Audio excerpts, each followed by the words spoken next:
great about that, other than trying to help people who are in a state of invasion.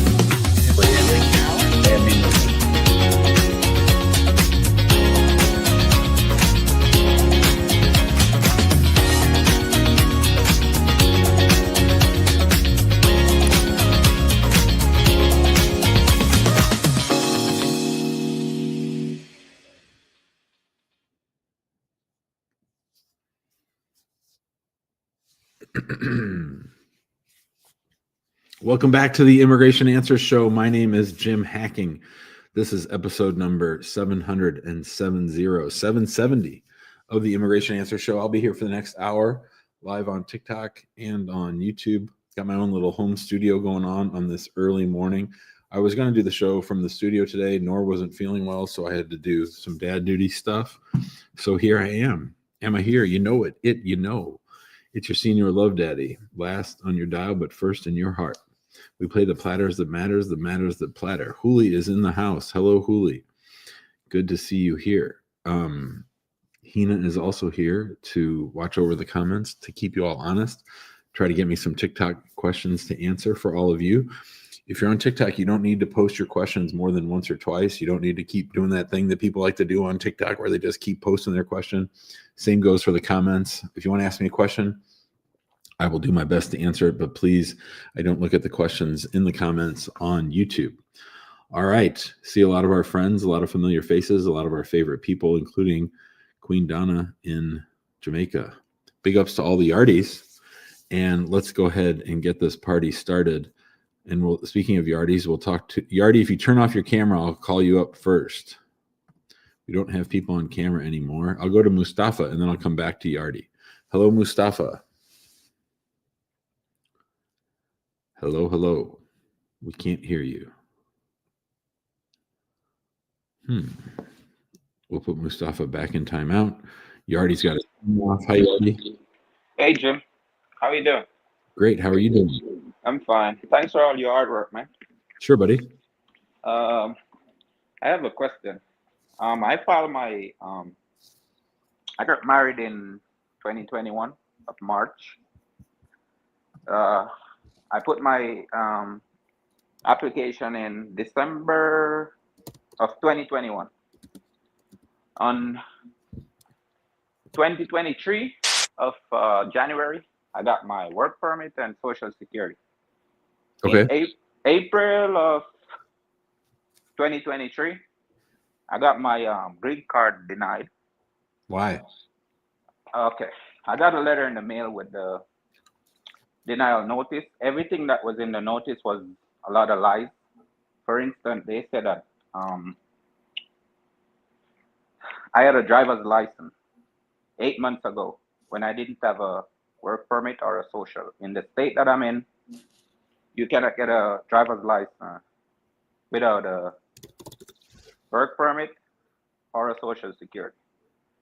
Anyway, the lawyer that I had, she reopened my case and it got approved 3 weeks after. Good. Okay. My question is, I recently, I didn't do any interview, by the way. Uh-huh. The green card come in the mail. I recently filed off my I-751 and get a 48-month extension. Yep. Is it okay for me to travel? Yeah, I would say so.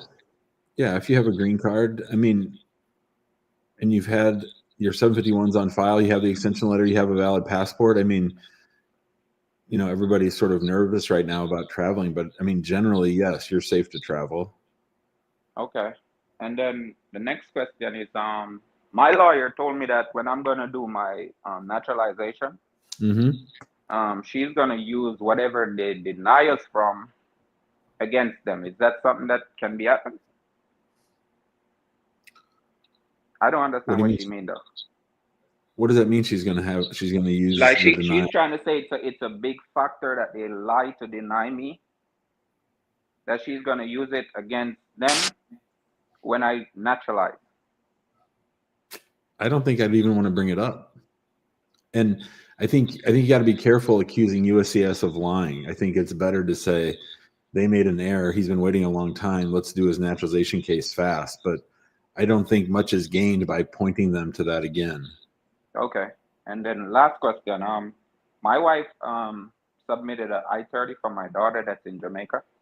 Sure. It's like 14 months now, and we haven't heard anything. Yep. How old is your daughter? 14. Yeah, so I would say you're probably going to get an approval notice from USCIS of the I-130 in the next month or two, and then you're on to the next stage. So 14 months is when you're hearing decisions. Okay. Thank you very much, Jim. Respect. Bye, Yardi. See you, buddy. All right. Thank you. All right, you got it. That was a good first call. Thank you, Yardi. Let's go. Mustafa, are you there? Can we hear Hi, you? Jim. Hi, Jim. Do you hear me? Yeah, buddy. How you doing? Hi. How are you doing? Fine, thank you. First of all, Great. I would like to thank you so much for helping everybody out and answering all the My questions. pleasure. A lot of respect, big respect from everybody. Awesome. My first question, I got married in September last year. I filed the 45 and I filed the I-30. But my lawyer, she didn't file for me the 31, who that allows the advanced parole that I can go outside and come back to the U.S. I filed that like 3 weeks ago. I got a notice, and my wife is gonna go for a Disney trip in April.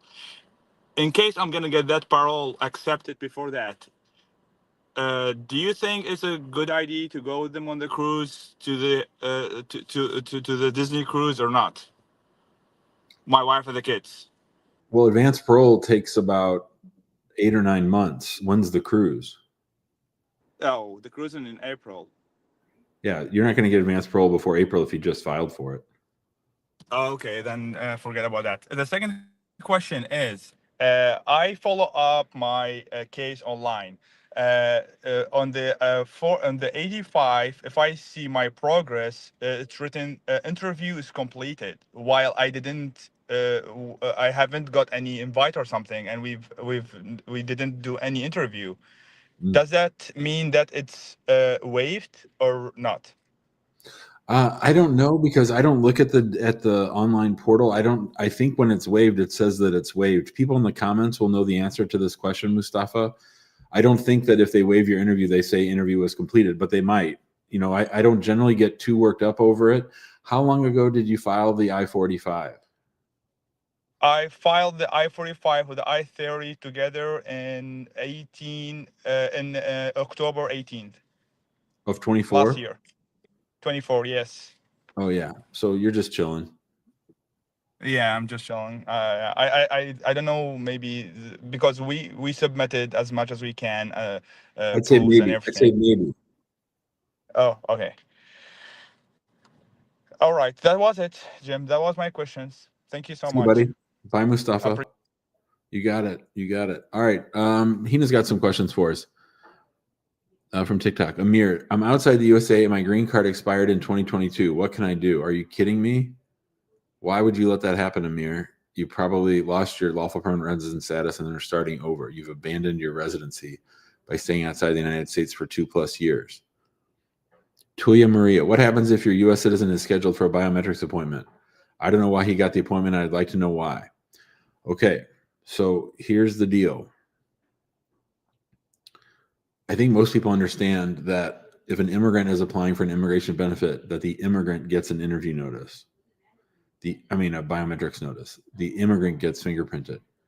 In my experience, the only reason why a U.S. citizen is ever asked to provide their fingerprints, it's because USCIS believes that the U.S. citizen has committed some kind of a sex crime or a crime against a minor that would make them ineligible to sponsor someone for an I-130. So if the U.S. citizen has a criminal past that involves any violations of what's called the Adam Walsh Act, it's an act that after this kid named Adam Walsh got kidnapped and killed in Florida, they passed a law, and part of that law was that they stripped the ability of U.S. citizens to sponsor a foreign national for a immigrant visa or a green card. So most likely, Tulia, your spouse has some kind of a conviction that they think is covered by the Adam Walsh Act. So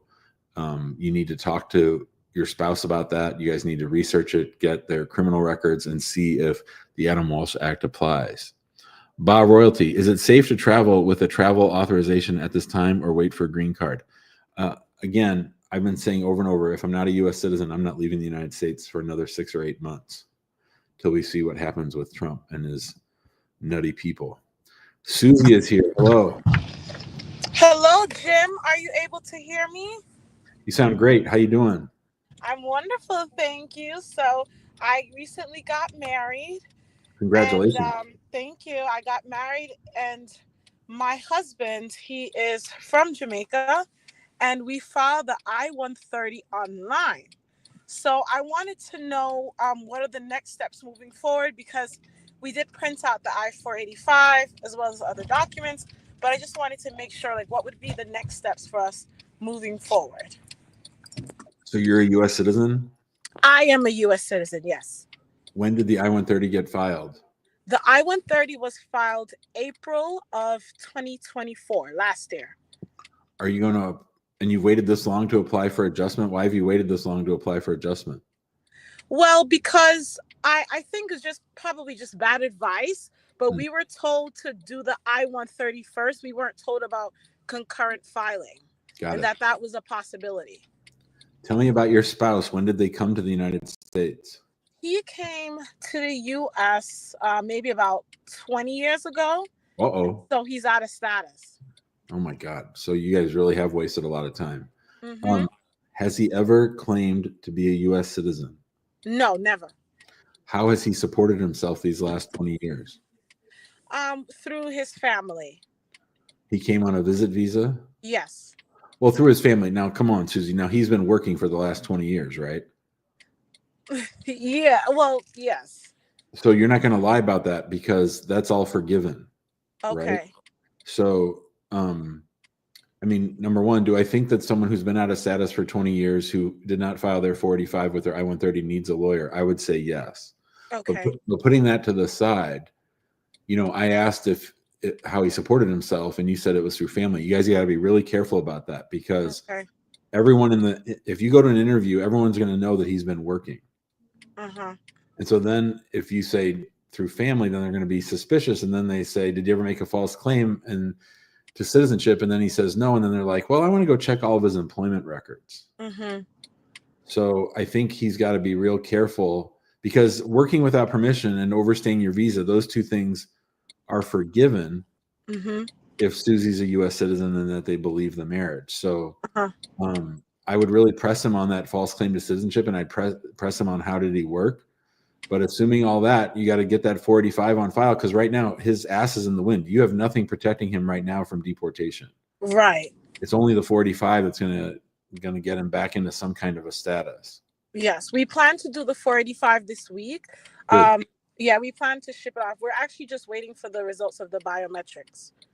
You mean the medical? The medical, yeah. Yeah, biometrics comes after he files. Okay. Okay. Anything else?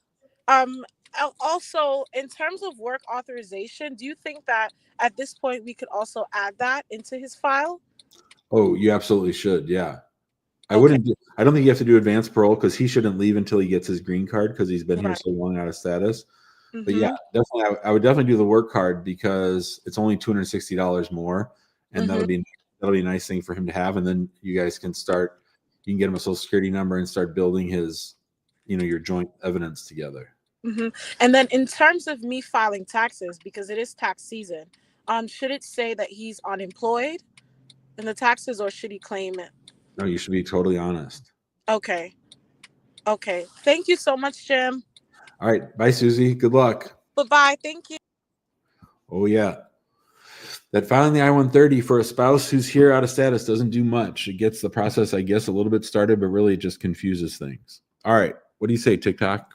If someone gets detained by ICE, when do they have to show documentation that they've been here for 2+ years? Hopefully before they get detained. The goal is to try to keep them from being detained. But if they get detained, you show it to them right away. Nikki Winter. Can a person who overstays a visit visa adjust their status if married to a green card holder? No, they have to wait for the person to become a citizen. Lady, Arroyo, do you advise to travel with my advanced parole? I have a pending 485 EB3 unskilled. I advise you do not travel until you get your green card. Doha, I have pending I-45 submitted on September 6th last year. Is this wait time counted towards the citizenship? No. The wait time towards citizenship only starts when you become a U.S. citizen. When you become a U.S. citizen. So, when you become a lawful permanent resident. So after you go through the green card process, let's say you get your green card on May 1st, 2025. That's when your clock starts to apply for citizenship. All the time before does not count towards that. With that last caller, Robert says, she might be her own worst enemy. She really needs a lawyer. I think that's right. Joe is here. Hello, Joe. I like your tree icon. Are you there? You're on mute. Joe's out of here. Marty McFly in the house, all the way from 1985. Hello, Marty. Hey, Jim. How are you? Great. How are you doing? I'm not too bad. Thank you for taking my call. I appreciate it. I'm just going to go really quickly through my current situation so I don't take up much of your time. Okay. My parents came to the U.S. in 1989, a long time ago. Never really applied for me, never got me a green card, social security number, nothing. By 2005, I was implicated in a misdemeanor charge in New York City, and I pled guilty to a misdemeanor. So that, at the time, triggered ICE, and I was picked up by ICE and put into detention and put in front of an immigration judge who granted me voluntary departure, or voluntary deportation. This was in 2005. So I was sent back home to my country of origin then, and of course, the second I stepped out of U.S. soil, I triggered a 10-year bar, which ended in 2016.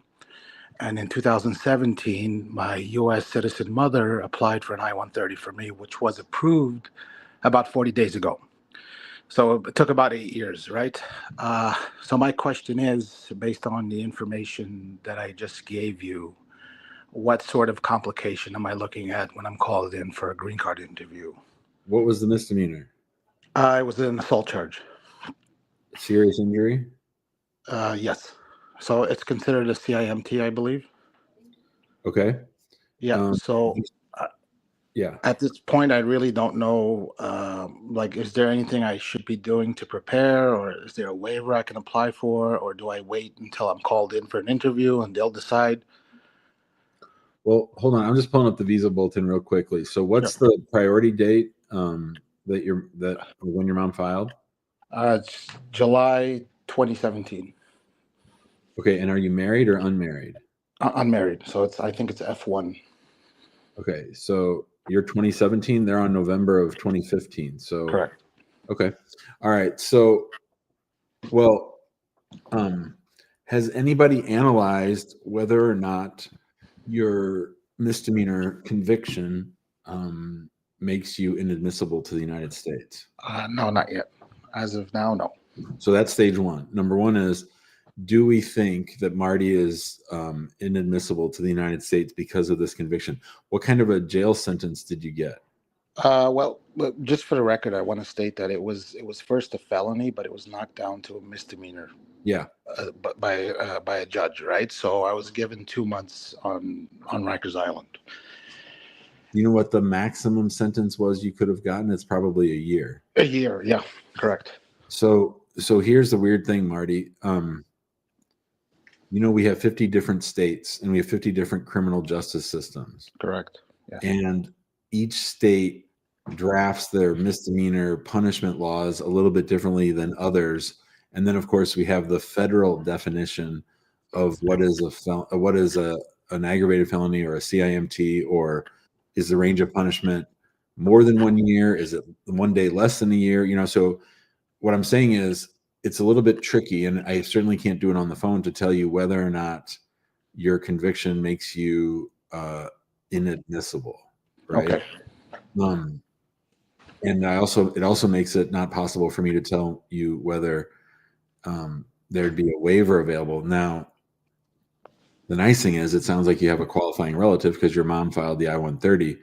The hard thing is she's been living in the United States without you for these many years, right? Right. So how are we going to establish? Let's assume that it's a CIMT. Let's assume it makes you inadmissible. And let's assume that you have a qualifying relative. What's the hardship? How are we going to prove up the hardship? So those would be the two things I'd be focusing on, because what's going to happen logistically is eventually that priority date is going to become current, and eventually Marty's going to get called in to the embassy. And that's really where Marty's going to have the fight of his life to, if a lawyer has determined that he's not inadmissible because it's not a disqualifying CMT, it's going to be much better to win there than to fight out the waiver, because the waiver is going to take another 3 years, right? That's right. Yeah. And you can't work on the waiver until the embassy tells you need the waiver. Exactly. Yeah. So if I'm you, what I'm doing is I'm trying to get loaded up for that interview to try to do one of two things. Number one, convince them that it's not an inadmissible offense, or two, to figure out if there's some kind of a hook that New York law doesn't match federal law, or worse comes to worse, is there a way that we could undo the conviction that you have and amend it to something else? But it can't be done for an immigration purpose. It has to be done for some kind of procedural defect in the plea, or you didn't know the immigration consequences of your plea, or there's some kind of statutory problem with the statute itself, if that makes sense. Yes, it does. Okay.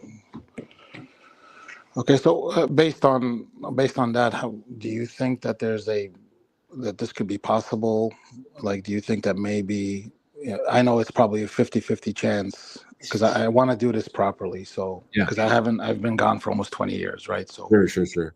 Why don't you, if you want, you can hire us. We can research it and give you an analysis as to whether or not we think you're inadmissible. Sure. Okay. Because I did request my FBI identity summary, so I could send that as well to you guys. Have you I mean, we've got time.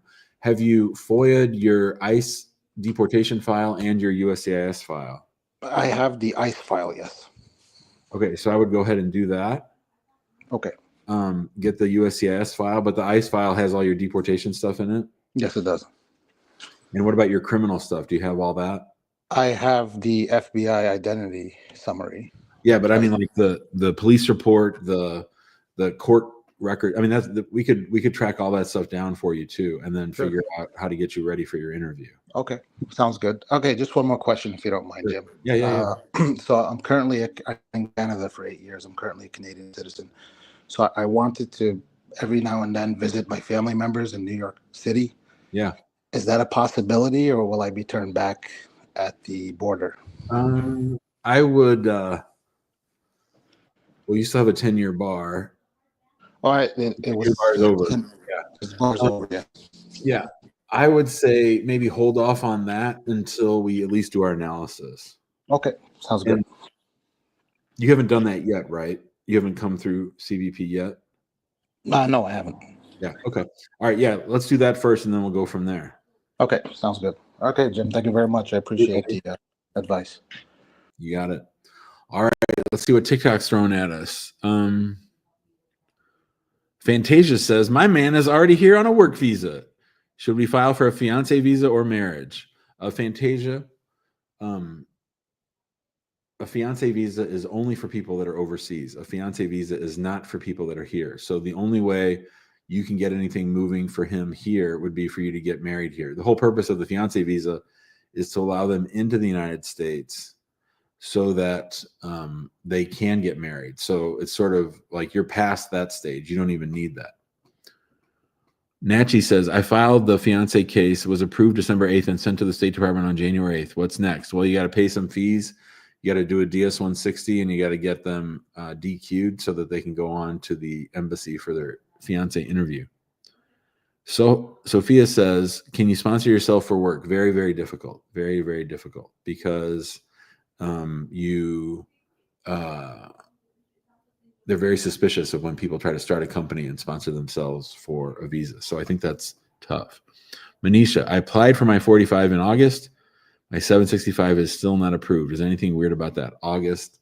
So that's 4 months, 7 months. I would say that's too long for a work card. I would wonder, Manisha, if you were out of status at the time, maybe the status of your marriage, maybe how much marriage evidence did you submit? I think all that can impact how quickly somebody gets their, oh, something's cooking. How quickly somebody gets their work card can depend. It didn't used to, but now it does sort of depend on how quickly you get your work card. All right. I saw a couple comments that I wanted to respond to. This one, let's see, what does this say? Good morning, attorney. EAD delays. Beneficiaries who arrived through CHNV parole and CBP got EAD. C11 filed for TPS Haiti. Some A21s got approved, some pending. Is there anything to do to get the new EADs? No, my understanding, Gloria, is that they are pausing processing on all those cases. That's what we're going to try to sue them about next week. And let's see. Hi, Attorney Jim. Is immigration documents preparer fraud something your firm caters? Thanks. Yeah, usually immigration document people usually don't know what in the hell they're talking about, and I would stay away from them. All right, well, we had Marty McFly from Back to the Future. Now we have Tommy Boy. Hello, Tommy Boy. Hi, Jim. This is Tom. How are you? Good, Tom. How are you doing? Good, good. We talked the other day. I'm the gentleman with the Venezuelan fiance. Okay. And so we talked about that she had a humanitarian parole permit. Yep. But we're saying don't put all your eggs in one basket. So I did send it over to you. I don't know if you had a chance to take a look at it. No. But she also has a TPS. That is going to expire in April. Right. So we're just trying to figure out when to get married, and again, we could get married next month or we could get married in September, but I'm just trying to figure out what the best pathway forward is. What's holding you back?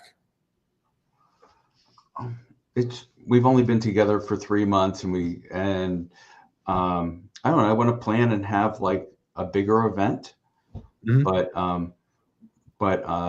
So I want to take some time to plan that, and we can definitely have 2 different activities. But I'm just trying to figure out whether I need to get married and file for the green card before April 2nd or not. Well, I mean, it depends on your comfort level. And from a purely immigration standpoint, the answer to that question is yes. From an immigration standpoint, which is, my bread and butter, what I deal with is the immigration piece, the life piece, the time together piece. I think you can put together a strong case, even if you were to get married in late March and file. To me, if I'm a U.S. citizen and I see my beloved's immigration options dwindling, and I have a madman in the White House with a team of ICE officers who want to try to deport as many people as possible, I think I'm getting married sooner rather than later, and then dealing with whatever big flowery beach wedding I want to have in September. That's, to me, that's the ceremonial thing, and that may seem unusual, but that happens in immigration a lot, actually. And in fact, the planning of the big September wedding is just more evidence of your devotion to each other. So I don't think that part's weird. Okay, that's cool.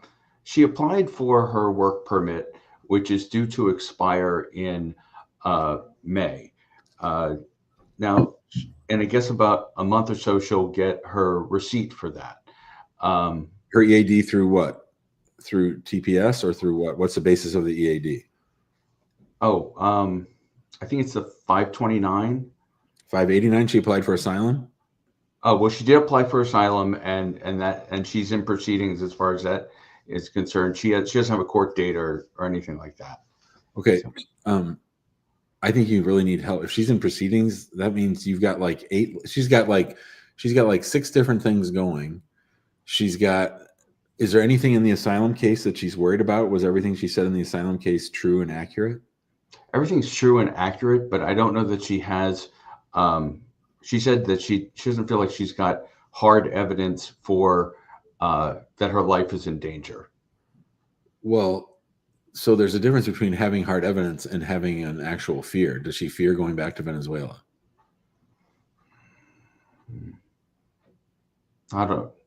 she doesn't fear anything. I don't. Well, that's bad. Yeah. You're only Yeah, supposed to file, you're only supposed to file for asylum if you have a fear. So it seems to me that she's been pretty good about filing everything she's supposed to file. Right. But it also seems like, I might have said this the other day. I know I said it to somebody. I don't know if it was to you or somebody else. Nobody's piloting this ship. She's just sort of throwing up a bunch of different stuff and seeing what sticks. But if she filed a BS asylum case, that's going to make it hard, even with the marriage case. No. She filed with an attorney. She's had an attorney driving the bus on all these things. I just came onto the bus late, and so I'm just trying to get up to speed, and we're just having the life conversations about the marriage and things like that, and just then looking at I was just curious. We applied for the work permit that she had before to get an extension on it, and I didn't know what the likelihood of her getting that is or isn't. Well, what the February 14th memo from USCIS says that for anybody that was paroled in under CHNV, that they're going to stop processing EADs for those people. So I would think that based on that report that they're not going to give her an EAD. Okay. All right. So don't count on the work permit be getting renewed then. Nope. Thanks, Okay. Tommy. Good luck, bud. All right. Let's go to Oi Laurel. Hello, Oi Laurel. Hi, Jim. How you doing? I'm good. I've been trying to get in on this for like weeks. I'm glad to be here, and thanks for all you do. Of course. My case is kind of a little bit complicated. I presently became a U.S. citizen in November. I'm married to a U.S. citizen, but my husband fight for my kids in Nigeria. Sure. They went for their interview in October, and when we were giving them the documents, my divorce certificate had a seal missing. I didn't notice it though. It fell off. I saw it in my house, but I didn't know where it came from. But when they went for that interview, the consular said we should bring the original divorce certificate. Uh-huh. But I sent my lawyer to the court, and he got me the CTC, which I submitted. But eventually, in January the 21st, they revoked the visa. They said we're going to send it back to USCIS. So my question is, I don't know what to do next. Some people say it's a 12-month wait for USCIS to get back to us with the NOID. I don't know if to get a lawyer. How old are your kids? 14 and 9. And do you still have the little seal? Yes, I do. But it's with you in America, not overseas with your kids. No, it's with me in America, not overseas. So they had one visa interview or two? They had one. They gave them the visa. They brought the letters, like they had their numbers, but on the same day, the same time. Yeah. When did your husband file for the kids? How long have they been waiting? 2021. Man. November 2021.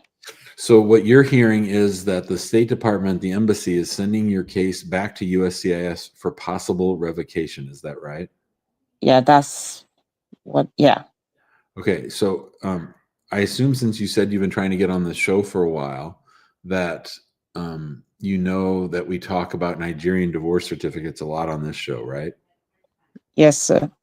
And so to me, the State Department has been the State Department in Nigeria, they probably deal with it the most, knowing about divorce decrees, right? Yes, sir. So you said you had your lawyer in Nigeria go look up your divorce. Is that right? Yes, I did. Did what he find match what you submitted? Yes, it did.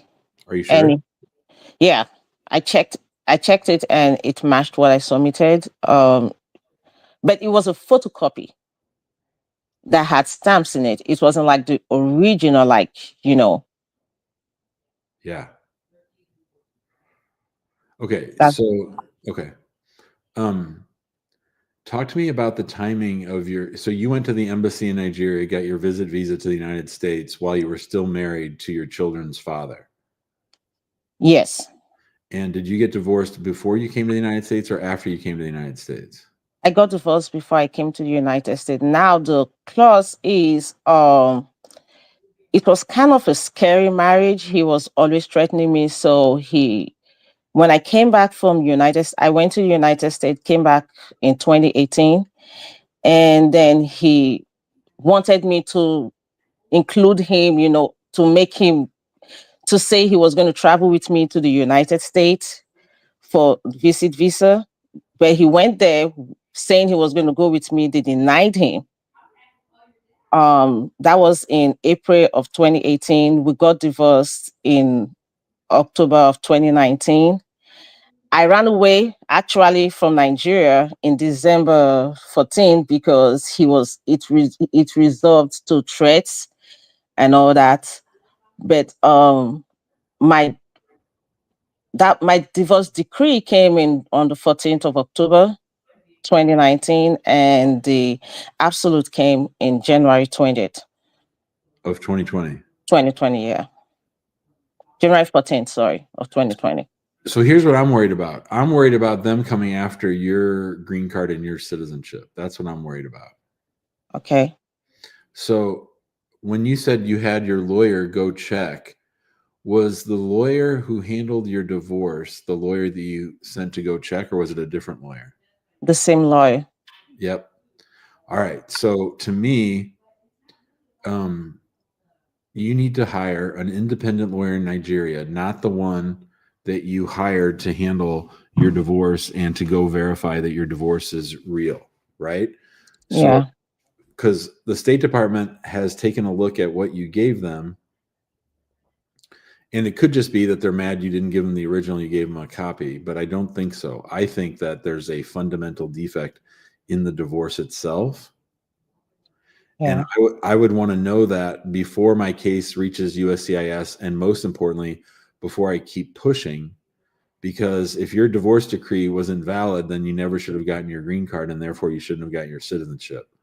So I think you need to take a deep breath and hire the most reputable, expensive Nigerian lawyer that you can to go see if you have a real divorce decree, because it seems to be that the State Department thinks that you don't have a real divorce decree. Otherwise, there's no reason to send the kid's case back.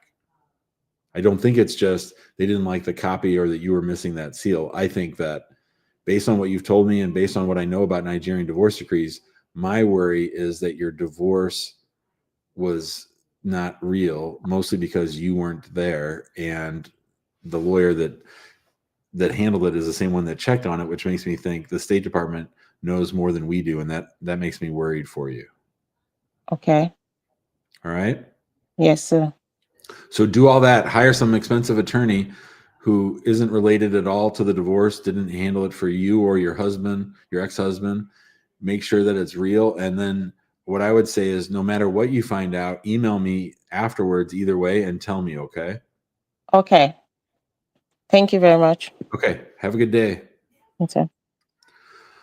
All right. This is the Immigration Answer Show. We're live on TikTok. We're live on YouTube. We'll be here for a little bit longer. Oh, man. There's a lot of questions over in TikTok land. Mama Abby says, the I-130 was filed for me and my kids, but only mine was processed. Why is that? I would ask if your spouse is a U.S. citizen, did they file separate I-130s for you, or are we talking about something else? Are they overseas and you're here? I need more information to be able to answer. Jose says, if a U.S. citizen marries an undocumented immigrant, will they be able to stay in the country? Well, of course, just marrying the undocumented immigrant in and of itself doesn't mean they get to stay. There's a process for them staying, but it's pretty tricky. And we always have to ask ourselves right now, is it a safe time to be raising our hand and saying that we're here? And we want to see if the government knows that the person's already here and in the system. Alistair says, does having a misdemeanor in another country, not the U.S., make you inadmissible, married to a U.S. citizen? Certainly possible. Cooley N. You got an interview date for both my I-130 and my 45 at the same time. Should I be worried? No. Well, I mean, you have to ask yourself, why are you getting an interview? Somebody's been saying on LinkedIn that everybody's getting an interview now. I haven't seen any official policy on that. So I don't know, but I think that if you get an interview notice, you should be asking yourself, why are they interviewing me? Because they're not interviewing everybody. And then sort of dig deep. Was the beneficiary out of status? Did we not submit enough evidence? Really try to drill down and figure out why you're getting scheduled for an interview. Alejandra, does the priority date play a role when the NVC is scheduling consular interviews? Allegedly, but I don't think so. I think allegedly they're doing the older cases first, but I think they just do what they want. Tabby is here. Hello, Tabby. You're on mute. Good morning, Jim. Hi. Thank you for taking my call. First time calling. Awesome. Thanks for calling. I'm going to try to be brief. I got here in 1994 on a B1, B2 visa, overstayed the visa, and I think right after in 1996, I applied for an I-20. I don't think it went through. And in 2010, when TPS was given to some nationalities, I applied for it, and I have gotten the TPS for all this time. Wow. So now that with the new administration, I don't know, with them taking away that privilege, I'm asking myself, what can I do now to regulate my status? I think mine will be expire in August 3rd. Is this Haiti? Yes. Okay. So you entered when? 1994. Jesus. On a visit visa? Yes. Never been in removal proceedings? I cannot say for sure, but I don't think so. What does that mean? It means that I've been applying for I think my brother applied for me at one point, but he was a green card holder. And then when he became a U.S. citizen, he applied for the I-30. Right now, I have an I-30 with him in pending. When was it filed, Tabby? 2017. Oh, okay. So we still got another 10 years to wait for that thing. So that's not going to do us much. So this is why I'm calling, finding out between now and 10 years from now, what can I do? Well, you can't stay in the United States based on that petition. That's what I know.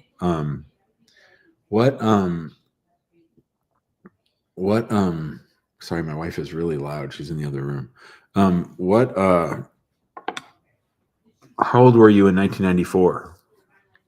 21. And you had a visa?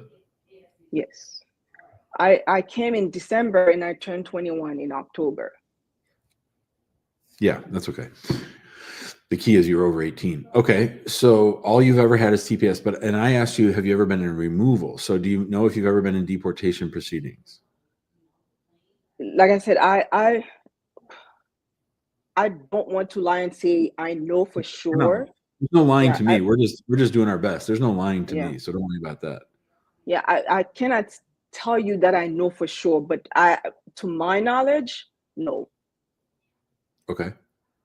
All right. Well, I mean, in answer to your question, there's not much when TPS runs out because all you really have is a valid entry. So if you married a U.S. citizen, you could get your green card through that if it was a real marriage. Otherwise, there's not much that's going to carry you out of where you are into where you, I mean, TPS isn't really status. TPS is we're not deporting you and we're letting you get a work card. That's all that it is. It's not any kind of protection.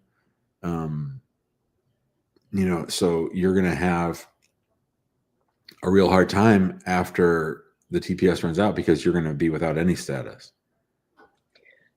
I have another route also. Can I apply for asylum? Because I have some type of a case when it comes to that. It may be flimsy. I don't know for sure. It's 30 years old. It's less. How can you credibly testify that it's not safe for you as an individual to go back to Haiti when you haven't been there for 30 years? I'm not saying it's impossible. I'm just wondering. Yeah. There's people that are threatening you, or not directly, but I have a backstory about that. I mean, I think that's going to be really tough. Really tough. It might get you some more time, but I don't know if it's going to be a winner. Yeah, it's my dad in 2010. My dad was assassinated in Haiti because he was doing political work. I'm sorry. And again, I have some evidence to show that. And again, it's a long story, and I would Sure. not like to go over It's it okay. here. But are the people who did that, are they still around? Are they still a threat? Yes, they are. Okay. Well, I mean, if that's all you got, that's all you got.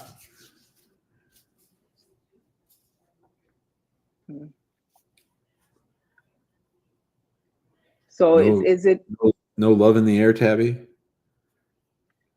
no? Do you take those cases? Sure. You can send us. Do you want to send me a description of what you think you might have with your dad's case and Sure. email us? Sure. I had someone working on my case, and he's a lawyer, and he got the G28 and G639. I think that's what it is. Yeah. So that's a FOIA. That's just FOIA. your old paperwork. Yes. I'm trying to get in touch with him and see what he found, and I cannot get in touch with him. So You mean you maybe can't find him? I mean, a FOIA wouldn't do much because all you've really had is TPS, right? You haven't applied for any other than your brother's case. That's all there is, Yes. right? Yes. You've never filed a prior asylum claim, have you? No. Yeah. You can email me if you want, and I'd have to kick it around here. A 30-year-old asylum case might be tough. It would be tough, but we could talk about it for sure if you want to email me. Sure. So what would you like me to include in that email? I would say, hey, this is Tabby. I was on the show with Jim on Tuesday at around the 40-minute mark. I think I might have an asylum claim from Haiti. I've been here since '94. He should remember the call. And then I know you said you didn't want to go on about it here, which is fine. But I would say, give me a good chunk of something to work with, a paragraph or two explaining why you think it's Haiti, and then I'll run it past my wife and other people in the office that handle a lot of asylum stuff. All right. I appreciate it very much. Thank you for taking my call again. Hang in there, kid. Trying. Yeah, sorry. Fucking Trump. Let's go to Vic. Hi, Vic. Vic keeps showing up in the waiting room and not being here when I call on him. I think he must be a heavy hitter. Very, very busy. Mike X. Hello, Mike. Hello, Jim. How's your brother Malcolm doing? Sorry, what? Excuse me. No, my favorite Muslim is Malcolm X, and you're Mike X. So in the nation, a lot of guys would take X as their last name because they didn't want to have their master's slave name. But I know that's not why you put it. I'm just playing around. What can I help you with, Mike? Yeah, I do have a question. I'm trying to fill out my N400. Okay. But there is a question they asked me back during the DS26. Okay, good. I'm glad you're thinking about what you put on your DS260 while filling out your N400. I'm glad you're doing that. What's the question? Yeah, they ask you if you've been arrested or cited before. Yeah. Like 2013, I was a student here, and I got a ticket because I drove with a national driver license and I missed a court.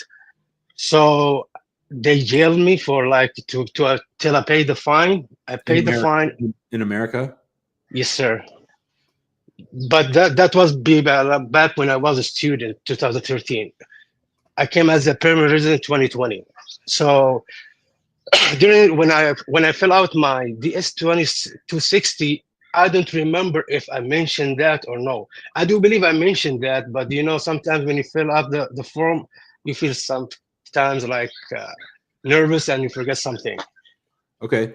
So first of all, you should look in your emails and see if you can find your old DS-260. You might have a copy of it saved somewhere in your I email. looked around. Yeah, I looked around. If I didn't find nothing, I only found like a ticket for this D260 that they say I did complete it. Yeah. Okay. Well, then you can do a Freedom of Information Act request to the State Department and ask them for a copy of it. It wasn't that long ago. They should send it to you. Probably take about 2 months. Who should I ask? I'm sorry, can you repeat? Yeah. So the State Department. State Department. The State Department. You need to do a Freedom of Information Act request to the State Department, and you need to ask them for a copy. I would ask them for your complete file, but specifically tell them you want the DS-260, and then wait to see what comes back. But here's the thing, Mike. Mm-hmm. They would not have denied you the visa if you had told them about that, right? So the question is, if somebody doesn't disclose something in a prior immigration case, the question is, did it close off a line of communication? In other words, would they have dug deeper and then not given you the immigrant visa? And the answer to that question is almost assuredly no. So, I mean, what I would do, here's what I would do. Do the Freedom of Information Act request for the State Department. Ask them for your copy of your DS-260. See how you answered it, and then call me back. Okay, and you said it will take like 2 months. I think 2 months, 2 or 3 months. Okay, no problem. Just I want to make sure I put everything good. So, for example, if I will apply it now and just mention this, I wouldn't apply now because you don't know how to answer that question, right? Because if you answered that wrong, there's other questions on the N400 you might need to answer differently. So I would say it's not that long of a wait. It's better to file a stronger case and a more confident case. So I would wait. Okay. Okay, and the last question is about taxes. I do still have taxes to do, and I'm doing with them like a payment plan. Yeah. Yeah, so I'm still like have on tax since 2022. Is that will affect my case or no? So you're saying there's 1 year, 2022, where you didn't. You're on a payment plan. Yes, since 2022. So 2022 and 2023, I'm payment plan with them with the IRS. Okay, and what are you gonna do about 24? I will just fill maybe next week. I will just fill out my tax. But have you been paying your taxes for 24? No, still not. Yeah, so that's going to be tricky. I mean, how much back taxes do you have? Almost 1,300 plus 800, so it's almost like 2,000 something. Yeah. So here's what I would do. I would do that FOIA, and I would figure out a way to borrow $2,100, pay off all my taxes, so that I don't have to mess around with any of that on your N400. Okay, I will just do that. Thank you. Thank you. See, Mike, have a good day. You as well. All right. G Sankic says, I came here with a K1, waiting for my green card, no overstay or criminal record. Can I travel safely on advanced parole? I would not. I would not do that. I wouldn't stay here until I get my green card. Zizzy Moss, I got married to a U.S. citizen, but found out he's cheating on me. I don't have my green card yet. That's a tough situation. If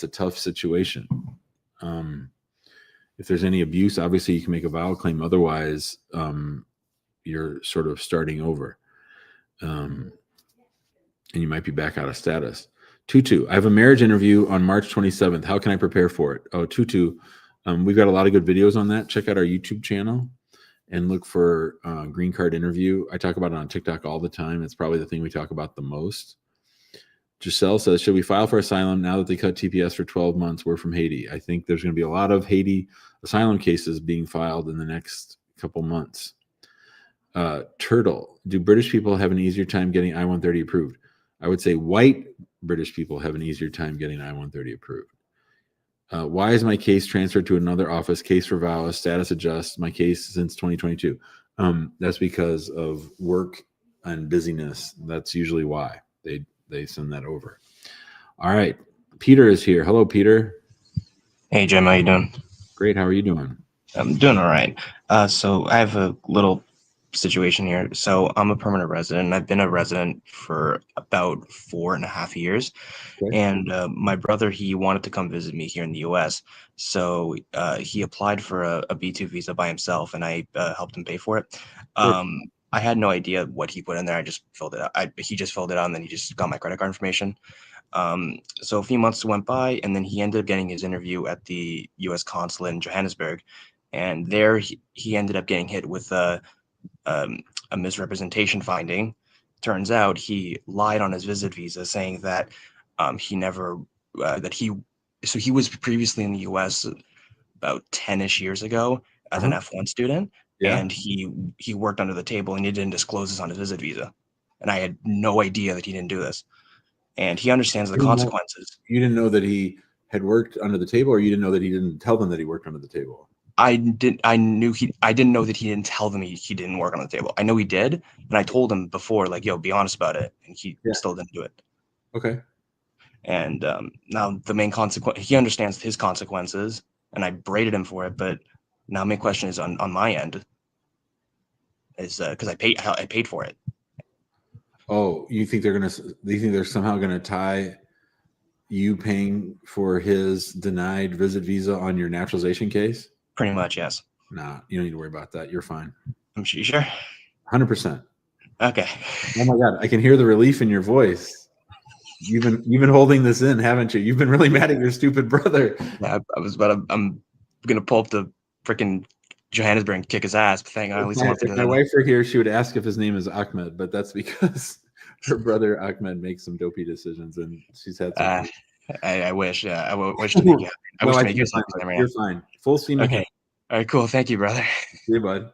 Actually, and one more thing as well. I Yeah, just thought I'd bring it up. So I'm actually planning to take a trip within the next couple weeks, and this is going to be the first trip I'm taking without my spouse, and I do have the full green card, but I was just. No, you're good. 4.5 years. You're fine. Okay, cool. All right. Thank you. Bye, Peter. See you, buddy. Yep. Where's my mouse? There it is. All right. Let's go to Clara. Hi, Clara. Hello. Hi, Zim. Thank you for taking my phone call. Sure. Actually, I talked to you like some weeks ago. My question was, is there a possibility that there has been a deportation order against me that I have not known? A brief background of me is I came to U.S. in 2001 from South Korea with a visitor's visa. And after that, I did change of status to F1, which is a student. And after that, I quit the school, and then seemingly it expired. And since then, I have been undocumented, and I have never applied for any immigration benefits, nor come in contact with any police authorities for more than 20 years. Now I'm going to marry my U.S. citizen boyfriend. Awesome. Apply for the marriage-based green card now. And the last time you said I can request my information through like a FOIA, and then sorry, and you also said it's very tough. It's very tough, and then you also said there's a slim chance that I have a deportation order against me. I think it's very slim. Mm-hmm. Yeah, but I think I believe you more. But some lawyer says he says there's a possibility, so I'm a little worried. I get to know if there's a deportation order or not. I get to know it in the process. They going to let me know, the USCIS. Here's what I would do if I were you, Clara. I would. When are you getting married? We're going to marry soon. We registered online, and we're gonna go to City Hall. Yeah. Like, when do you think you'll be ready to file? I think we're going to marry and then file within like 2 weeks. Okay, so let's say we file it on April 1st. Okay. So if I'm you, what I do is I file that bad boy. I file the I-130. I file the I-485. Mm-hmm. When I get my receipt notices back, then I do the FOIA on the EOIR. We can help you with this if you want. Then I do a FOIA on the EOIR file to see if I have any kind of, you probably don't have an USCIS number, an alien number, right? Because you never had an. I do not have any kind of like an A number or anything. So this isn't something we often do, but we can do your fingerprints and run it against FOIA, run a FOIA on that, on your, to the immigration court to see if there's anything. And then if worse comes to worse, it'd be nice to know that before you got to the interview, and you would know that before you got to the interview, right? So Yeah, you're most likely going to have an interview because you've been out of yeah. state for so long. So they're going to be suspicious. But at least that way you go into it knowing it. Now, let's say worst case scenario, let's say that you were ordered deported, that when they terminated your CVIS record, you didn't update your address. They sent you a notice to appear in immigration court. You never appeared, so therefore they took a default deportation on you, in absentia order of deportation. You would know that before you got to your interview. And if you knew that before you got to your interview, then there's some things we could do. Number one is they can still go ahead with the I-130. And the I-130 is the most important thing you need right now. You get that I-130 approved, they would pause the 485 at USCIS. And then what we would do is we would take the I-130 to immigration court and try to reopen the case. Now, the Trump people say they're going to fight us on that. So far, we haven't really seen that, but we would try to reopen the case and set aside the deportation order because now you're married to a U.S. citizen, and then just see what happens. But you have to get that I-130 on file. Nothing in your life gets better immigration-wise unless you get that I-130 on file and approved. And so I would say to the attorney who said to you, yeah, there might be a risk. Well, yeah, there is a risk, but you still got to do the same thing.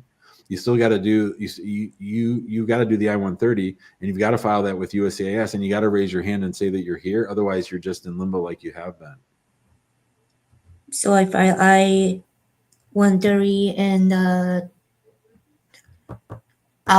probably I should get a lawyer to find out the information before the possible interview. I would have a lawyer handle everything. I'd have a lawyer file the I-130, file the 45, get everything receipted, apply for your work card. I wouldn't do travel document. And then once you get your receipt notices back on those, then I would do the FOIA. That way you'll go into the interview knowing what they know, and you'll know. And I think the chances of you having a deportation order are about 5%. 5% out of 100%. That's right. Okay. Right. So should get a lawyer and get the lawyer, get my information through FOIA before possible interview, right? Send me an email and say, this is Claire. I was on the show with you, and I want to get started with the marriage case and the FOIA. Okay. All right. So it's important. It's important that I get the information before the possible interview. Don't you think so? Wouldn't you rather know going in? I know. Yeah, eyes raised. For sure. Yeah. Okay. Thank you so much. Thank you. Have a great day, Clara. You too. Okay. Bye. I love people from South Korea. We've had so many great clients from South Korea. Wonderful people. Very nice, very kind, very nice to work with. But of course, we love all our clients here on the Immigration Answer Show, especially all the Yardies from Jamaica, but we love people from all over. Hey, listen, we went over 700 people watching today. When I add the numbers up between TikTok, I think TikTok has some early morning people that we don't usually get at night. I wonder what that's all about, but we'll just have to see. Look what Robert said. Look at, wasn't that nice, Robert? Hire Jim. I'm a 2-time client with only the best to say. Thank you, Robert. All right, everybody. Have a great day. Rest of your day. Tomorrow, Hina, what time are we doing tomorrow? Let's see. Tomorrow is Wednesday. Tomorrow, the Immigration Answer Show. Ooh, I got a nice open day tomorrow. Let's do 1 o'clock tomorrow. We'll do 1 o'clock tomorrow. Hina will do 1 o'clock. I just moved it on the calendar. All right. Ooh, I'm excited about my day tomorrow. I only have, I got my whole day tomorrow. Everyone's going to leave me alone. That's good because I can work on my damn lawsuit. I hope you guys all have a great night, a great rest of your day. Thanks for joining us. Thanks for all the love on TikTok and on the YouTube. We'll see you guys tomorrow. Big ups to all the Yardies, especially, of course, Ms. Donna. Bye, guys. I'm great about that, other than trying to help people who are